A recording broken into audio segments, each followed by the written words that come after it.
edition of the Rockpile Report podcast. I'm your host, Bill, season ticket holder Drew Gear. That's my producer, Chris Kruger. And guys, what a week. What a week we've had. What a week we've got in front of us.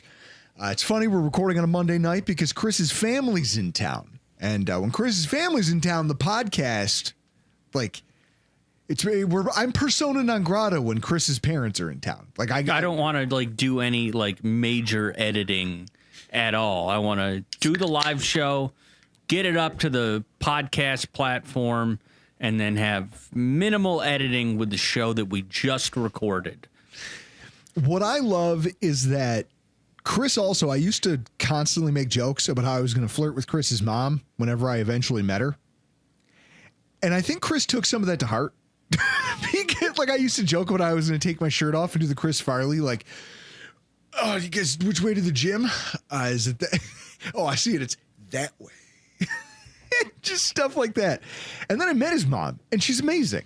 And I was somehow I think that made it worse for Chris, where I was oh, Donna rules. My dad will not hesitate you to just do a walk-by pressure point and not, because he can do that. He's good at the pressure points. He'll just put his thumb on your neck and you'll just hit the floor. My dad's pretty good with that stuff. Nothing would make me happier than getting dropped by Mark Kruger. It would be the funniest. It would, Chris, wouldn't you agree? One of the most fitting things to ever happen to me is get roughed up by your dad. Yeah. How about that? My dad shows up and beats you up.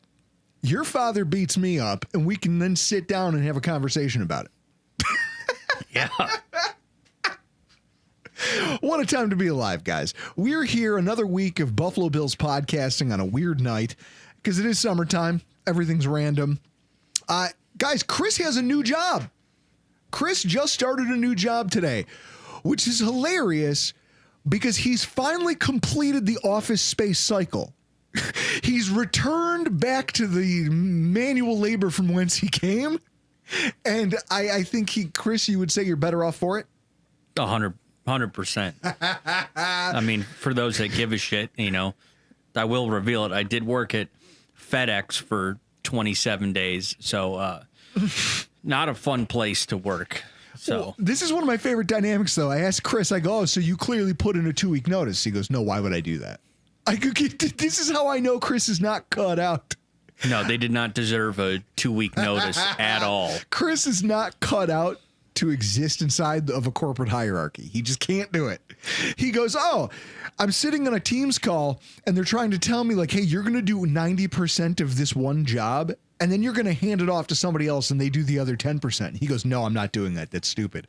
I go, you can't say that in the middle of a Teams meeting.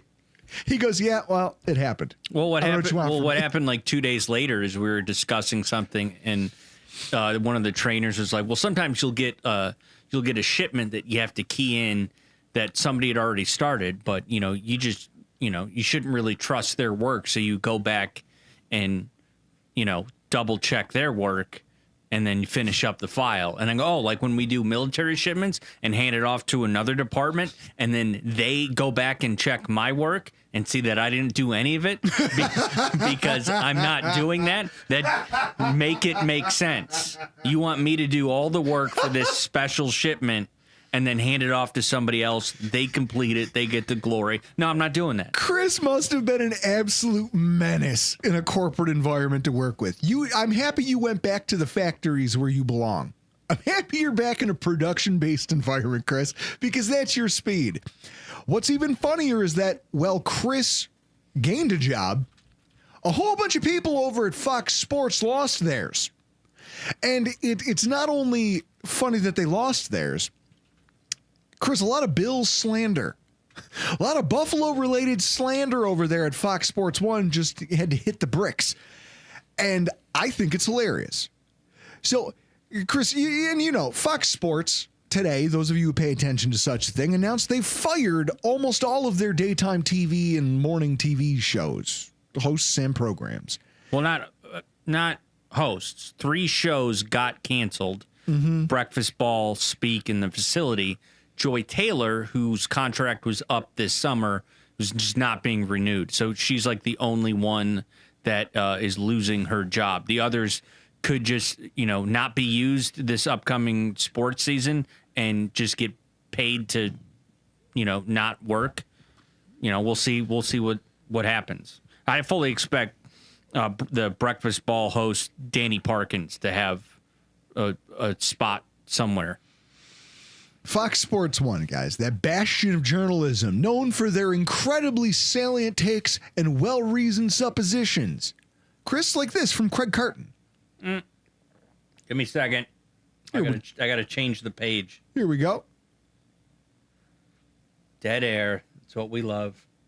The Bills are not going to be a good football team this year. Their defense stinks. They don't have any wide receivers for them to throw the football to. They did not, late in the year, they were not a pass-first offense. They were a run-first offense with James Cook, and he played great, Dalvin's younger brother. To me, Brady, did a very good job with them recognizing that they needed to change kind of the nature of the offense and commit to running the ball a little bit more so that they weren't all waiting for Josh Allen to make, the super-duper play on every possession. But they're devoid of talent, man. Like, pro sports is about talent.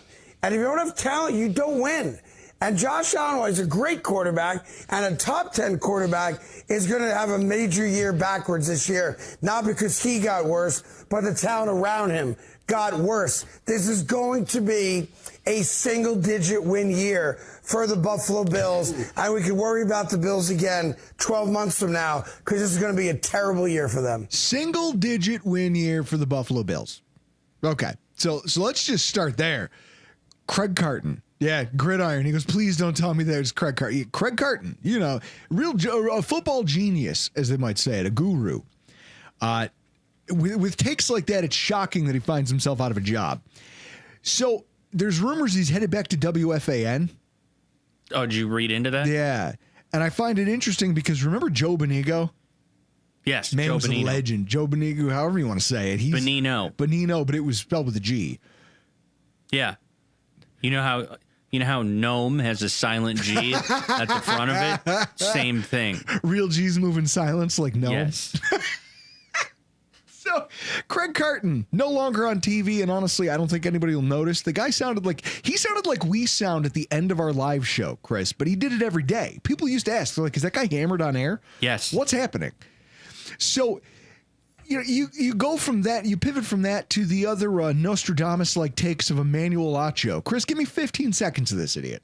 Bills fans, I'm not even going to attempt to lie to you. I'm not going to tell you a white lie. I'm not going to tell you a partial lie. The truth is, this is likely the worst season y'all will have in the last 5 years. Now, the worst season in 5 years.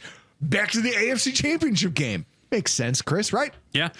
Worst season in 5 years, and we mirrored what we did in 2020 and went to the AFC title game. That tracks when you consider obviously the professionalism of the folks over there at Fox Sports. What's funny about Emmanuel Acho is he has a contract, but he has no show. He has no television show to call his own.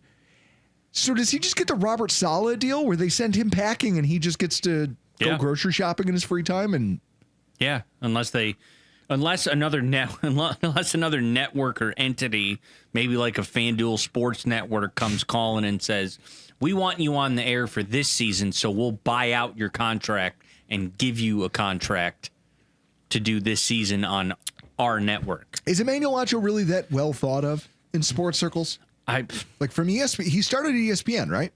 I think so. ESPN to FS1 to nowhere. Yeah. to not gonna matter because he's not on TV anymore. It turns out you can't just say the most hyperbolic things that come to mind. Chris, how much of this is a byproduct of people just getting sick of clickbait culture because of social media? Like, I think the idea of the argument TV shows is dying, and it's dying because now people just do it for free on social media all day long. You can find a Twitter space where you could just go scream ideas at each other, and it's more entertaining than anything that's on Fox Sports 1 in the middle of the day. Yes, see this show that you're currently watching or listening to.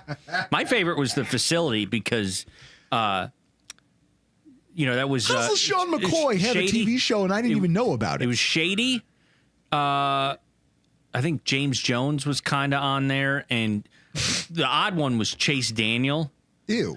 Who I think he does a podcast on the side too, but I think it was just funny all the time. Like they always passed the prop around of a football on the facility. So like I think Chase Daniel held a football on the facility more than he did his entire career.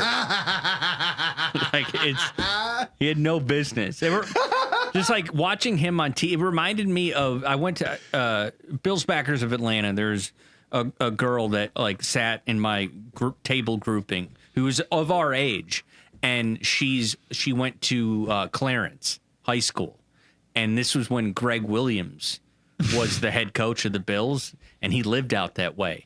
And his son, who didn't play football at all, his senior he's the only one in his high school photo in the yearbook holding a football. Yeah. Just reminds me of Chase Daniel. That's awesome. Him and Chase Daniel holding footballs publicly for no reason whatsoever. Yes.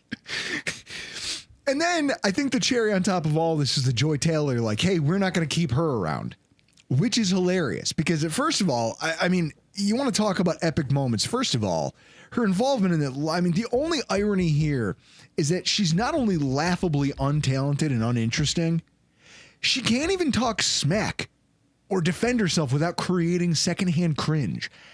Here's Chris, play the audio. This is Keyshawn Johnson and Joy Taylor raving about how, like, a week after raving about how unprofessional it was for Aaron Rodgers not to be at minicamp for a team he hasn't been signed to a contract on.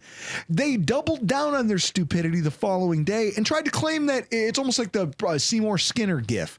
You know, maybe it's me who's out of touch. Of course not. It must be the children who are the problem here. They tried to claim that it's us, the consumers of their stupidity, who are the problem.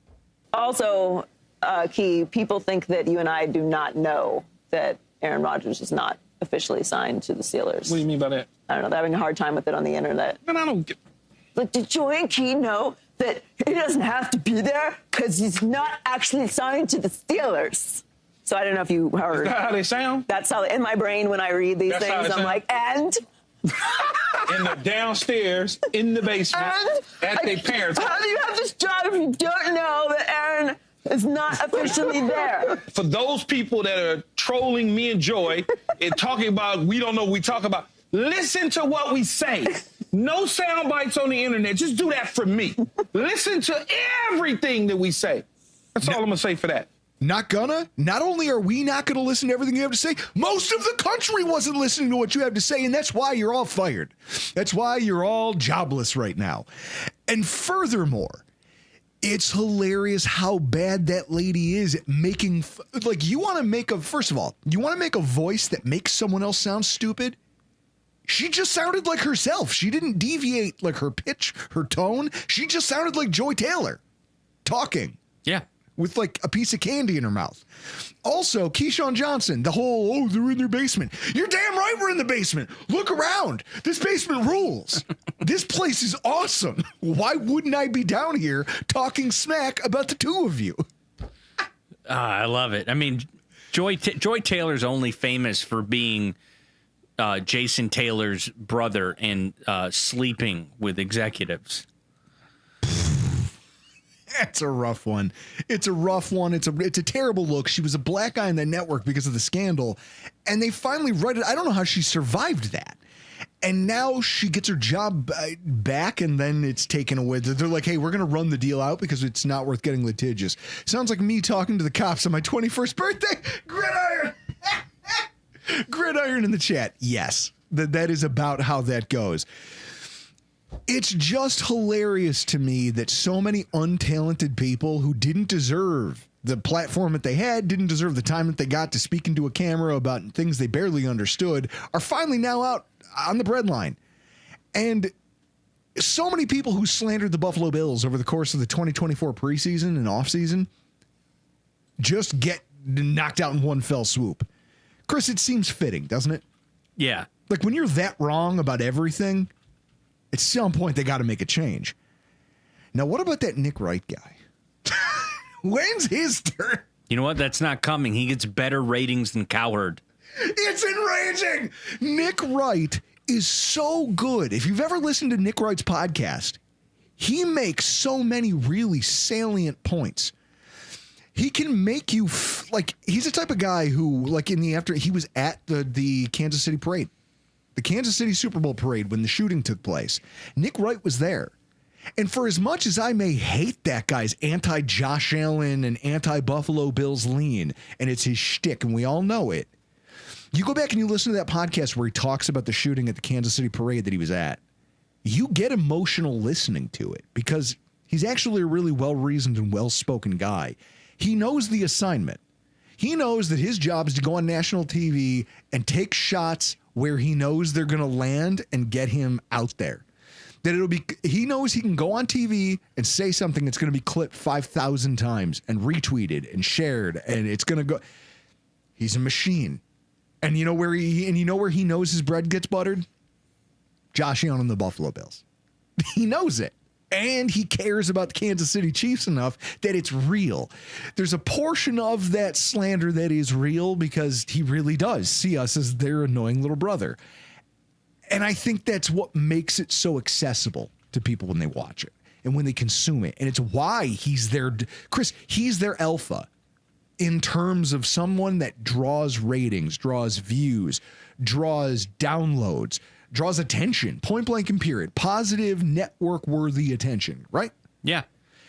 Is there anybody else there? Him and Cowherd. It's probably it, right? Right now? Just all it is First Things First and Cowherd is the only two standing shows. They're going to shuffle the deck, and they have they probably have a month to run some test shows to see how it works out before you got to roll out the TV shows for September when everything begins. No one's going to be watching that. I will. God, I hate you and them. But not nearly as much as I used to hate Brian Daboll. Not nearly as much as I used to hate Brian Daboll. I used to come onto this podcast and I would attack you want to talk about hacks who slander a person with bad takes. I was an absolute factory of takes when it came to Brian Daboll. And so it's funny because this past weekend I was at the Queen of Heaven Lawn Fete, and my wife and I, it's a tradition of ours. We take the children on one day, we ride rides, we take them, they get snow cones. They each get to, Chris, it's like it's a regimented thing. You go, you get to pick out, we buy one sheet of tickets, the kids pick all the rides. They each get a snack. You pick whatever snack you want. We go eat it. We stay for an hour. I get a lemonade, like the fresh pressed lemonade. And then we leave. We go home. We swim in the pool. Great day. Also, I owe my wife one night every single year at the Queen of Heaven Carnival beer tent. There's bands and there's giant 32-ounce mugs of draft beer that's Molson, Chris. It's Molson and Coors. It's all they got. I've never been to Queen of Heaven Carnival. So what a lot of people don't know is that Brian Daboll, Western New York native Brian Daboll, went to Queen of Heaven school in his youth. It's his alma mater. So annually, he makes the pilgrimage back to Buffalo, New York to attend the Queen of Heaven Carnival. So if you ever want to meet the guy, he's there every year. And I got to tell you, when he rolls in heavy. And that's not a fat joke, although it could be, and it would be funny. He comes in just absolutely champing a cigar. And when I say a cigar, I'm not talking a little guy, not the little Winston Churchill's. I'm talking, Chris, he looks like Fidel Castro when he walks in with this giant cigar. And then you see him 10 minutes later and half of it's gone. You're like, Jesus, what did you eat it? What happened? Where did it go? No, that's also not a fat joke. So I'm there at the beer tent with my wife, band's playing, we're having a good time. It's just hot out. It's oppressively hot. And I'm like, oh my God, we're sweaty, but we're having a good time. I'm doing this because it's tradition. We do this every year together. And I look across the crowd and I see just a bald man with a big beard and just a giant grin on his face with a cigar tucked in the corner of his mouth. And I go, oh man, that's Brian Daboll. And my wife goes, does a double take and first goes, are you sure? And I go, okay, out of the two of us, which one is more likely to know what Brian Daboll looks like? And then she goes, wait a minute, don't you hate that guy? I laughed. And I go, honey, I got to get a picture with him. And she goes, you talked a lot of shit about that guy. I was like, yeah, no, I know I did. That's why this will be funny. I got to go get a picture with him. Do the lungs match the belly? Like Tank Ninja. It's possible, but I'll tell you what. He's awesome. Walked up, hit him with a Roll Tide, and his face just lit up. And I was like, hey, Roll Tide. Can I get a picture with you? And he was like, yeah. And he must get it all the time. So he gives his friend my phone while my wife's standing there shaking her head. And I get my photo taken with him. And she goes, do you know how happy you looked in that photo? And then I spent just like a minute or two making small talk with him. Kept it light because, Chris, when you meet a famous person, you understand what it's like, right? Like everybody thinks they know what they would do if they met a celebrity. Yes. And the reality is most of what you're thinking in your head is awful. It's annoying. You're going to bother them. They're going to be unhappy with you. Don't do any of the things that you're thinking. So I kept it light and was just like, hey, what's going on? I'm here with my wife. You know, he kind of like gave her a nod like, hey, what's going on? And then I was like, man, did I used to cuss you out? And he laughed. And I was like, I brought up the Giants game and he gave me a quote that like I said, it was like a less than 4-minute conversation, but he hit me with a quote that I'll never forget. I go, that Giants Bills game, man, the weather sucked. Everything sucked. I was mad at you. I was mad at McDermott. I hated myself for being a part of this. I was like, I stormed out at halftime. Everything about that night was terrible. I was like, I was just mad at everyone. And he looked at me, took a giant pull off his cigar and was like, sometimes things get square when you need them to be round. I don't know. And it was just the perfect. I was like, this guy doesn't give a shit. He's already moved on. I love this guy. He rules. And then we walk away and my wife's just looking at me. She's like, you're hilarious. She goes, you're glowing. And I sent her the picture and she immediately put it on Facebook. Chris, do you want to show the people my wife's Facebook post? I think it perfectly encapsulates, for those of you who didn't get to see the tweet or didn't see the Facebook post, I'll fight this. Good. If I ever see Brian Daboll, I'm going to fight him. Drew Gear for 4 years. Every Sunday for 4 years. And there's something about that, right? Like when you think about football players and you think about famous people and you talk about, oh man, if I ever see this guy, I'll give him the what for. Will you? Will you? I think at a base level, most of us are decent human beings. So even if you have a problem with a person, you tend to find a way to compartmentalize that. And when you actually, and funny thing, when you actually meet the person, you find out you really don't have the words you thought you'd have. Chris, all the monologues that you might have when you're just yelling about Sean McDermott. When Sean McDermott walks in the room, are you going to go give him the business? No. But what would your think about someone that you hated from the Bills coaching staff over the last few years? I mean, there's times where I've not liked what McDermott's done, but I mean, I think if I ever ran into Sean McDermott, I would probably tell him my opinion on why I think Reed has been the longest tenured Bill. See, we all have a thing where we're like, oh, I'm going to give that guy a piece of my mind. Most people are hypothetically confrontational. Okay, like I'm a person who is confrontational, and even I am not immune to this. We are hypothetically confrontational creatures. And also, we're prisoners of the moment to a certain degree. I know I am. That's why on Sundays, like people question why, like, oh, you've had this podcast for so long. Why isn't your Twitter following bigger? Because there are some Sundays where I burn it down. I say wild things because I'm emotional and I'm angry or I'm just, and people freak out about it and they start, and Chris, I'll see it. We'll lose a couple hundred followers in a Sunday afternoon. That's fine. I don't care. I don't care about social media popularity. None of this matters to me. I'm just out here having a good time. I'm here for a good time, not a long time.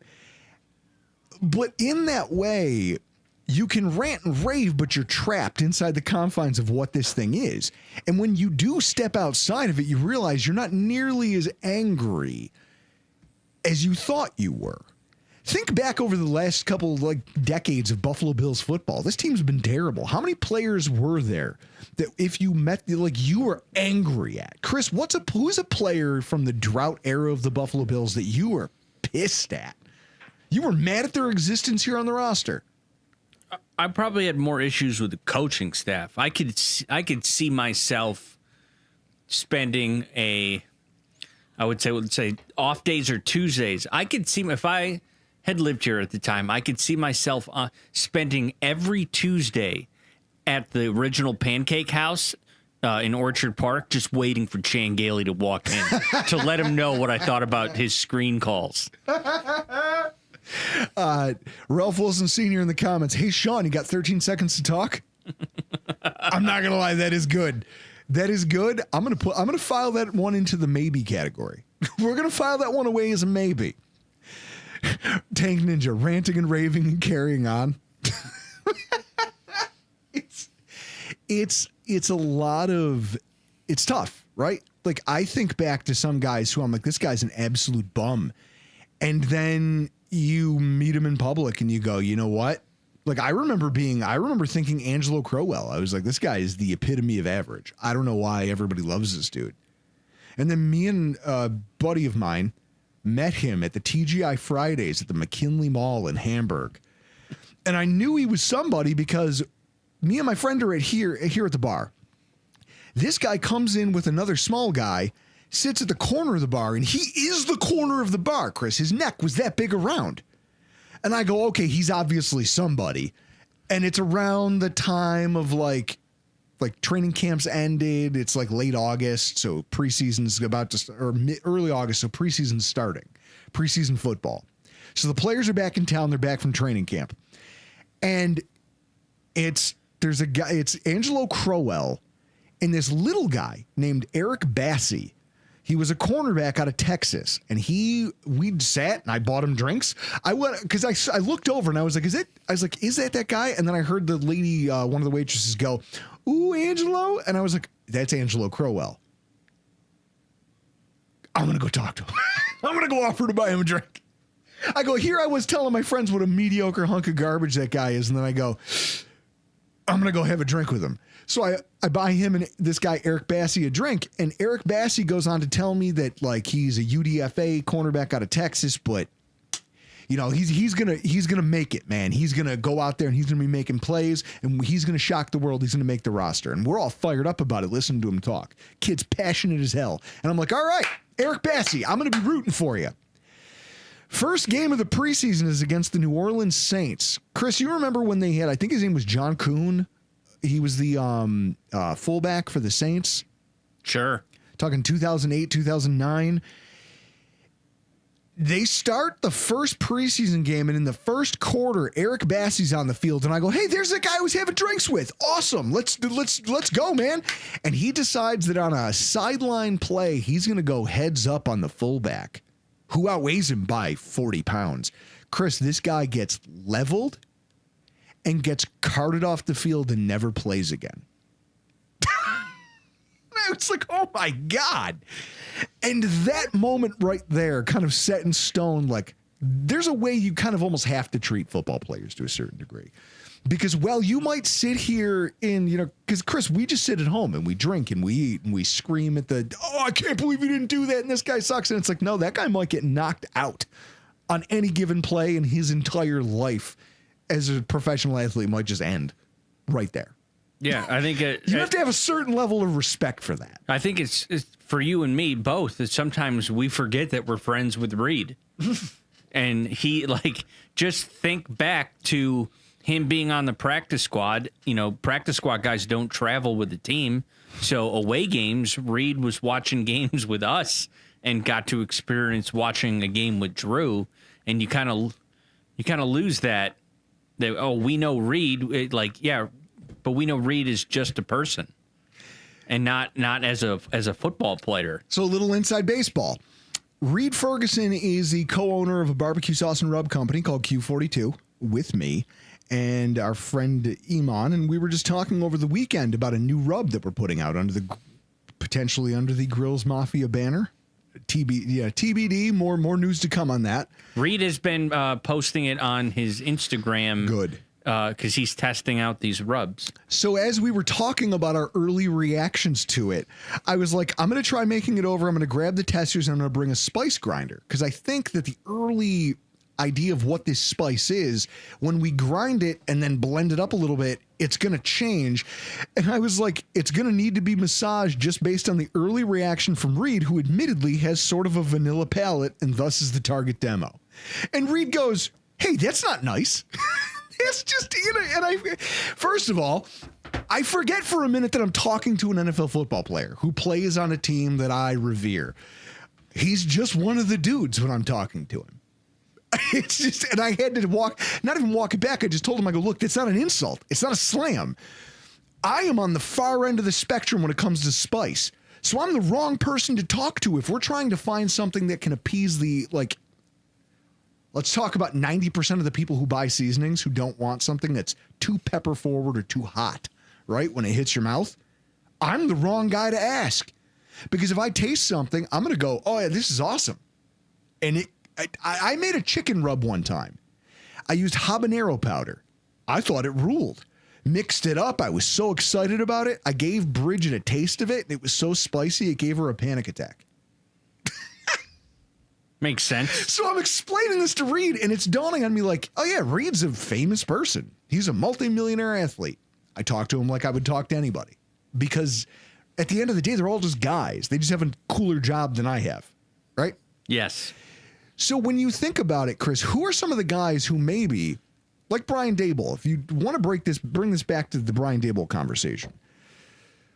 I meet the guy, and for all the years that I had animosity towards him, in that moment, all I wanted to do was just, man, I could have stayed there and smoked cigars and talked shop with him all night long, but I didn't want to bother the man. You're here with your friends. Get busy. Get busy having your night. I'm going to leave you alone. And then I start thinking about it. I go, he seemed really nice. I wonder if I was a little harsh on him. And then as I start thinking about it, I go, our offense was pretty prolific from 2020 to 2023. So maybe I'm the problem. Who else, Chris, do you think got a bad rap being a Buffalo Bill during the last 5-6 years?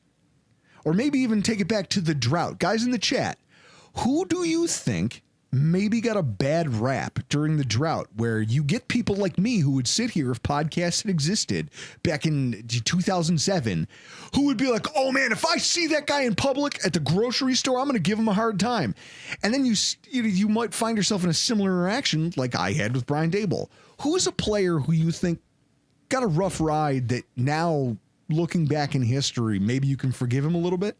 Well, I want to add on to the Daboll thing, because you're lucky that I was in the Finger Lakes this weekend.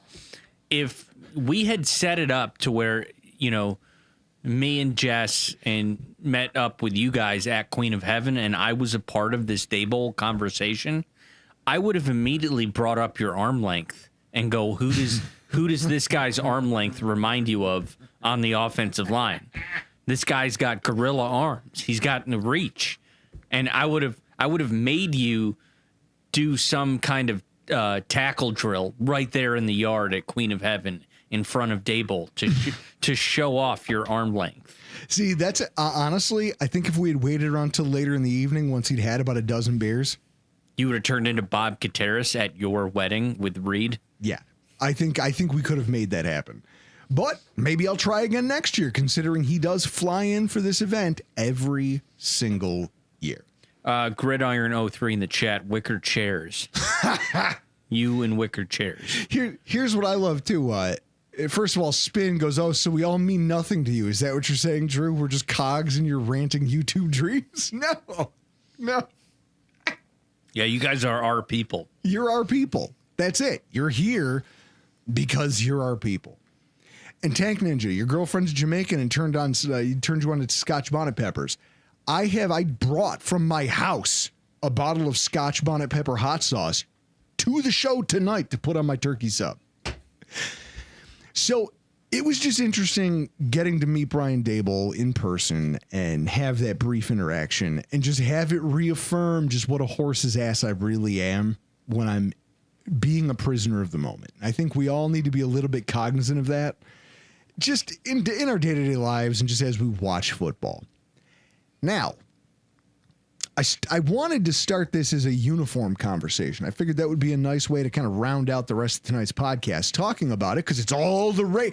I didn't know there was so many fashionistas in Bill's Mafia. I know I sit here with an idiot who wears salmon chinos and he literally, guys, before we started doing YouTube, Chris used to put product in his hair. Okay? He used to put product in his hair to do an audio-only podcast in his kit. Look at him playing with it right now. It's enraging.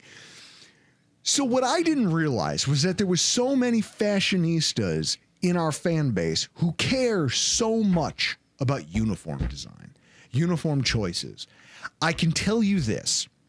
If I had to list any of my opinions about the Bills uniform selection, I only have a few feelings. First of all, the color rush is stupid because every single offensive lineman and defensive lineman just looks like the Kool-Aid man. And I spend half the game once I get a good buzz going, oh, yeah.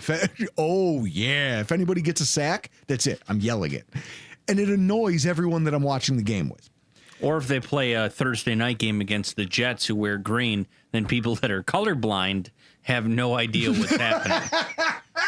Yes, I forgot about that. The red and green Jets color rush game. That was bad.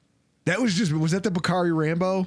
Like, I think Bakari Rambo had an interception wearing a color rush uniform. It was just bad. Well, look, Tank Ninja, it's redemption for the ugly drought era navy blue uniforms.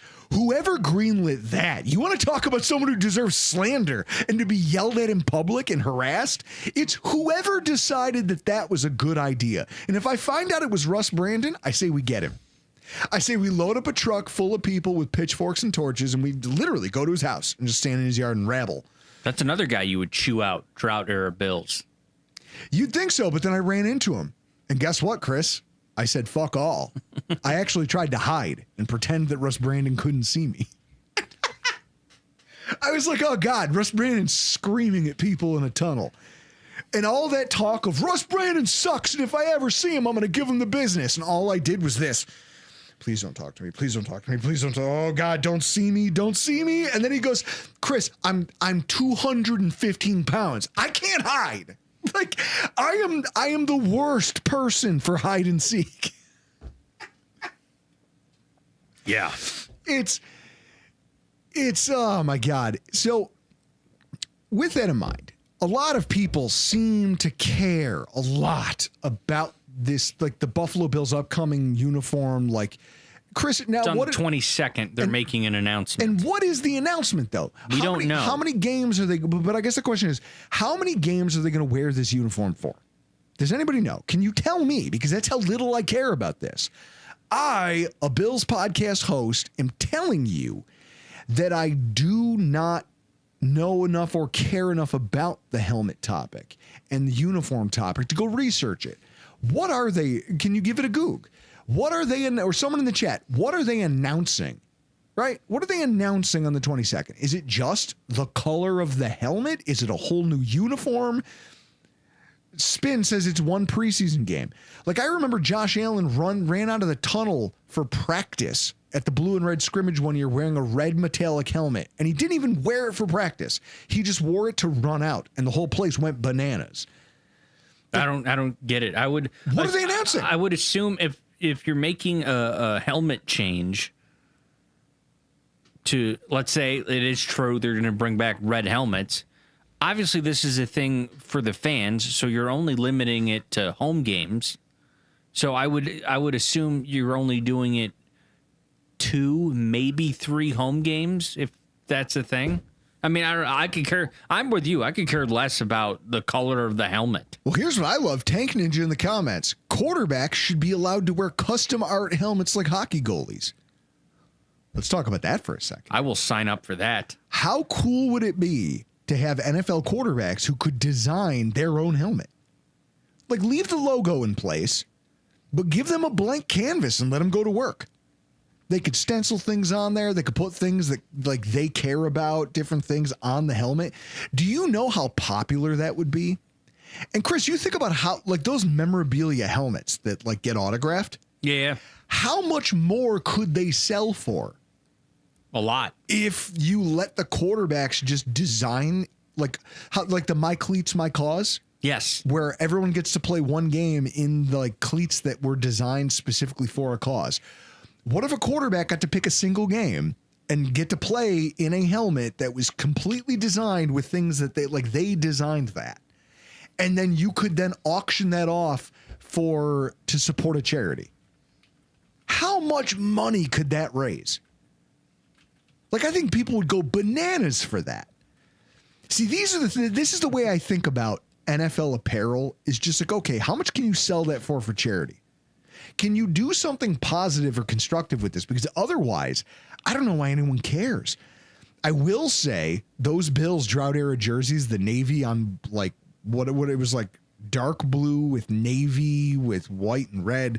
There's a lot of different dark blues. It was all stupid. That's a terrible idea. Tank Ninja in the comments, probably just a badge for the last year of the Ralph.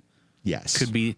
If that's the announcement on the 22nd that you're announcing a farewell season patch, I will riot. Well, they already have the farewell season patch, Chris. And that's where, guys, like whether you care, like Chris, if you want to show the graphic from the guys over at Built in Buffalo, like they laid out like a couple just like ideas of like, hey, maybe the helmet will look like this, maybe it'll look like that. And I found that interesting, but a part of it was also the idea that why do we care so much? It was just a question. Why do we care so much about the helmet that the Bills are wearing? I do like that bottom right. Do you? The standing buffalo blue. See, I was going to ask, is there anybody here watching right now in the comments? The white one can get fired into the sun. The white one is awful. It's just a polarized version of what we currently wear, and it's terrible.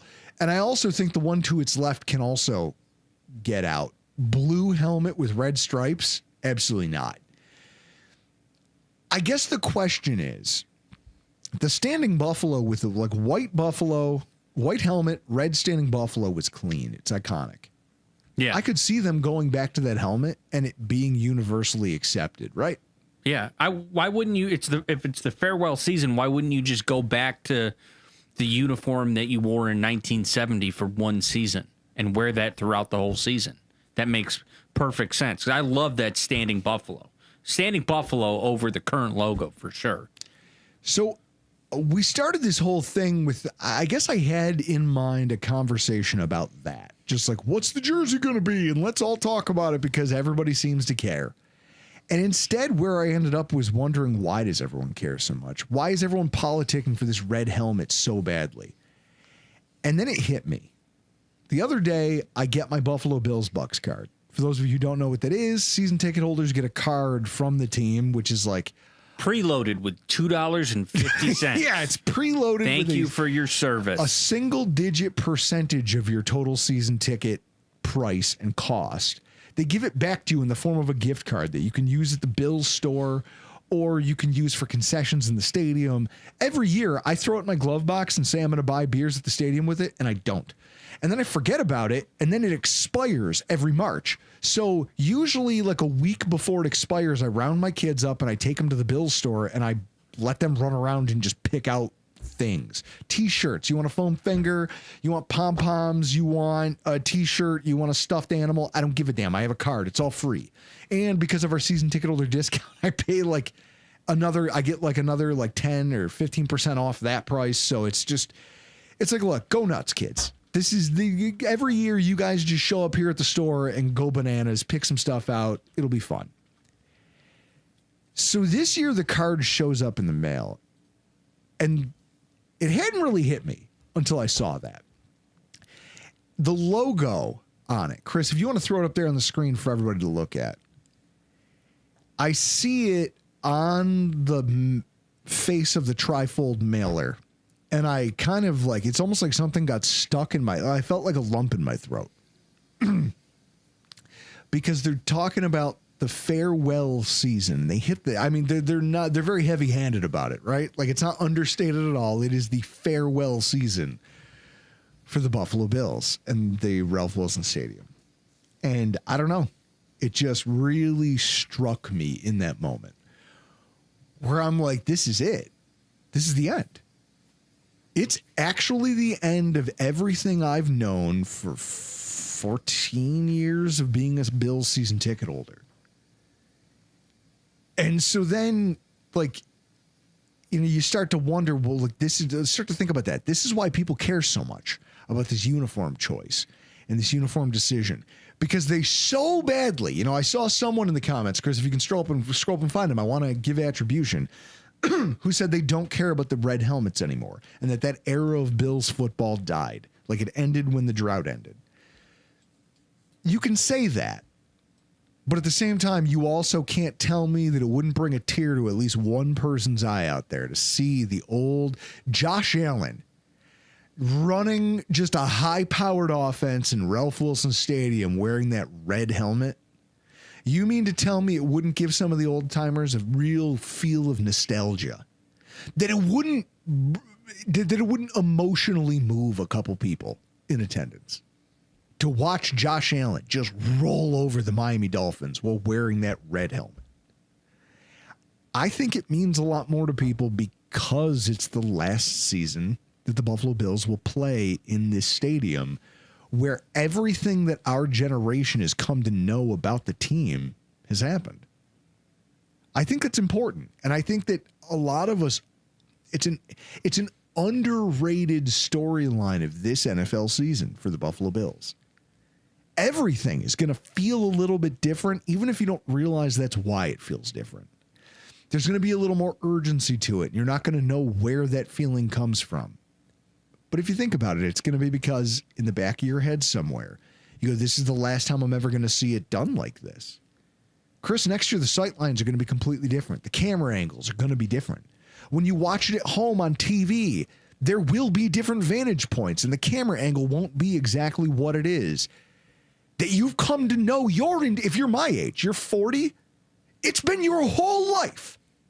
If you're 50, it's been your entire life played in this stadium. If you're 60 years old, Chris, it's been most of their lives that game got played inside that building. That's why people care about the uniform debate, as stupid as it is. I don't care what they play in, personally. Like, for as much as I think the red helmets would be cool as a throwback, I don't necessarily care. I just want it to be good. I want it to look good. I want it to feel good being in that building every week. You know, I bought this shirt, you know, talking about where I met Brian Daboll. I bought this shirt. It's a photo of the stadium, aerial, pressed on a shirt at the Queen of Heaven Carnival. Just says, where would you rather be? And on the back, if you look, Chris, I'm going to try to crouch down here. You tell me if I'm getting it. Yep. We see it, but nobody can read it. It's every major concert and event that's ever taken place at the stadium.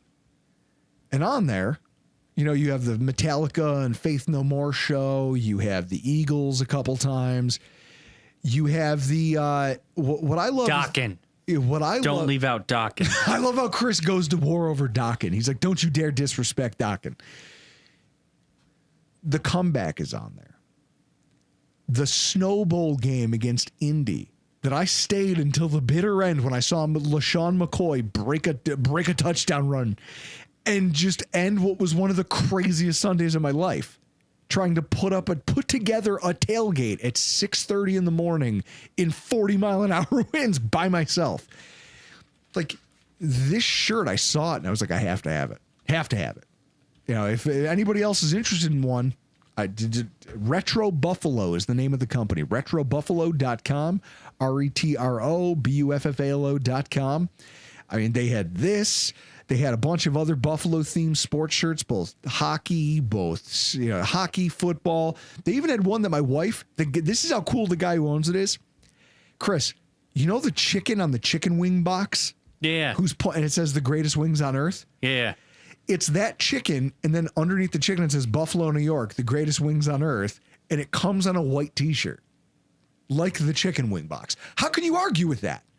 Go check out his website, RetroBuffalo.com. I bought this shirt the second I saw it. because it doesn't still feel real. And then I get that card in the mail and it gets the wheels spinning. And I start thinking, oh shit, this is the end. This really is the end of an era and there's nothing I can do about it.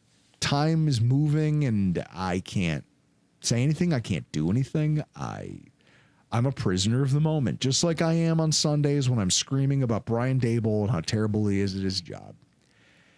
We're all kind of prisoners of this moment where this thing that we've come to know and love is disappearing right before our eyes. It's sand in an hourglass. We're running low. And I feel like this next, this 18-week football season is going to pass a lot faster than we think it will. Oh, yeah. And then we're going to march off into an uncertain future. Everyone keeps telling me how great it's going to be. I see everything on Twitter, people who have had their meeting with the team about their tickets and, all the sight lines and the amenities and everything's going to be cool. And I say, okay, that's great. That's wonderful. But that building where I've spent the better, a decade and a half every weekend, every other Sunday for years, it's going to cease to exist. And I don't know, that does something to me. The place where I had so many like core memories of my 20s and 30s, it's going to be gone. It's going to disappear. Chris, I can tell you this. I broke up with a girl in the middle. I broke up with my girlfriend in the middle of the New England Patriots comeback game for the Buffalo Bills. I bumped into my now wife before we were ever even dating, hammered at a preseason game in the concourse. I've had so many moments in that building that it's hard thinking about what letting go of that's going to be like. And I know I'm not alone in that. Like, it's very Sal should do games suspended from a mini blimp. James Payne in the comments. Here I am about to get emotional. This is why I love you guys. I love this. Bryce Erdwine, being a lifelong Bills fan from South Florida, I'm really glad I got to see them play in the Ralph before and during Josh. Like, that's it, Chris. Like, this season is going to mean a lot to a lot of people. And when it's over, there's going to be a lot of people who are going to be able to look back and say, like, I'm just happy I was there. I'm happy I got to see it happen. And I don't know, like I'm thinking about it already. It doesn't feel real yet, but on August 9th, I'm going to be there with my sons for their first and only live action football game inside Ralph Wilson Stadium. Kids Day? Kids Day. Like, I was like, when that hit me this weekend, I spent like an hour and a half drinking whiskey and listening to Chris Stapleton and just thinking about that dynamic of just like, I'm going to get my boys in there for a meaningless game, knowing that it's the only time they're ever going to hear the cheers and the boos and the jeers and the yelling of a game day crowd, the noise that place can make. They're going to get to see the fireworks. They're going to get to see the Jumbotron. They're going to get to hear the third down train horn and get to feel what it's like when the shout song plays after the Bills score. I'm excited and I'm nervous at the same time. I'm nervous that I'm not going to like there's a part of me that's already sad that I'm only going to have a few hours to absorb that. And I'm not going to get an opportunity to share what this season is with them.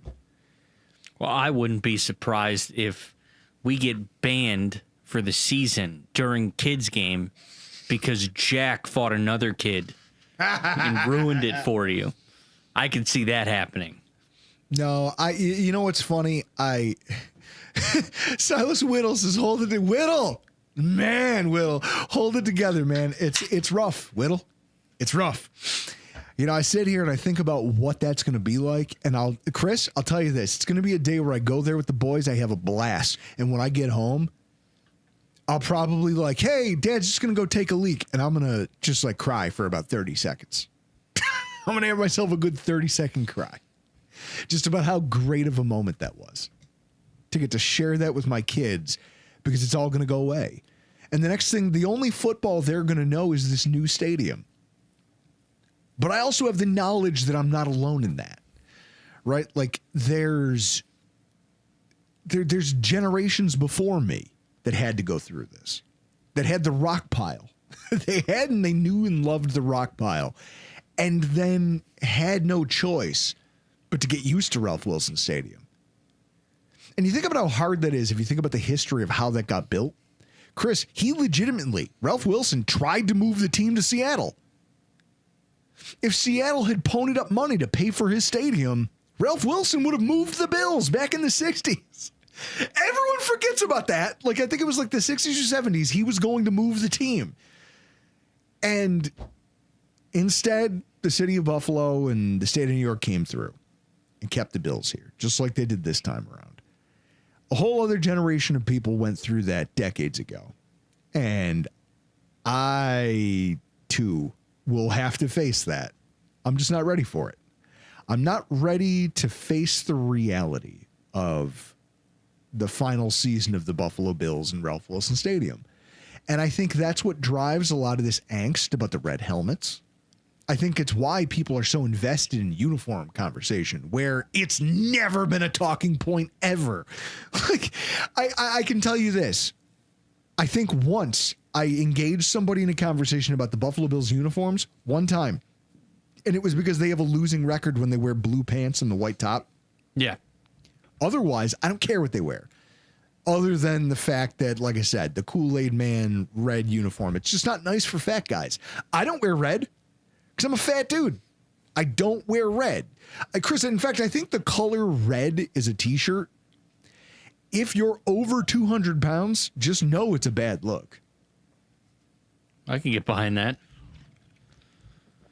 I don't know. I think this is all coming from a place of subconscious angst.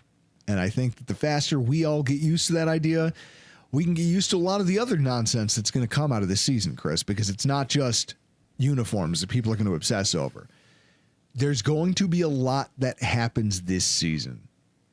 And it's going to be hard. Fans are going to overreact. You think people have been prisoners of the moment? Again, I am the public enemy number one when it comes to being prisoner of the moment. I'm not going to be alone in that. People are going to get in their emotions a lot faster. Fans will be testier. Think if we all just stick together, Chris, crack a Montucky, and just let reason prevail, we're all going to make it out of this alive. Whittle, 10 years from now, they're going to appreciate that moment you gave them in the Ralph. Brother, from your lips to God's ears. I love it. I love it, and I love this, and I love getting to do this. The new stadium was supposed to be built in Lancaster. We could have tailgated at Longneckers. Yes. On that note, guys, I love that I get to do this, and that when I have emotions and thoughts and feelings about football, this is a place I can come talk about it, and that you guys all show up here because you're my people. I love it. I can't wait to do it again next week, but for tonight, we got to get the hell out of here. I'm Drew Gear. That's Chris Kruger. This has been your Rockpile Report.